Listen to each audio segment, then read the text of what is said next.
Robbery suspect in Escambia County, Florida, actually called deputies early this morning. Yeah, I guess you could say, oh, what a tangled web he weaved. The man called to report a hit and run, but it didn't take deputies long to realize there was a good reason behind the hit and run. Fox 10 News reporter Corey Pippen unravels this really strange case. When Escambia County deputies responded to the Palm Court Inn around 2:30 Monday morning, they were expecting a hit and run, but they weren't expecting the victims to actually be the suspects. Investigators say Jonathan Woodcock, Franklin Simmons, and Robert Gaffard had first robbed the man that hit their vehicle.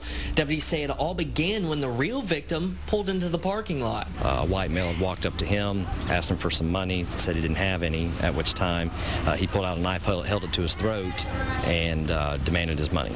Authorities say the man holding the knife was Woodcock, who then allegedly took the victim's money.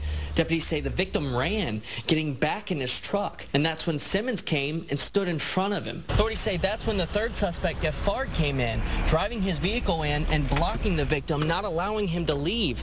But it didn't work for very long. Obviously, the victim, being in fear for his safety, used his vehicle to push the other vehicle out of the way and was able to flee the scene. Deputies say the suspects then reported the hit and run, but witnesses as well as surveillance video from the hotel helped pinpoint them as the real suspects. Gaffard was arrested, while Simmons and Woodcock asked to go to the hospital. But authorities say Simmons had other ideas. For whatever reason, he wanted to jump out of the back of the ambulance in the middle of the road, so he jumped out of the ambulance and took off and fled on foot. Didn't really pay off for him. I guess he thought he was going to flee and be able to get away, but our deputies were right on top of it. Were able to get him into custody, and he spent the night in jail. Reporting in Pensacola, Corey Pippen, Fox 10 News.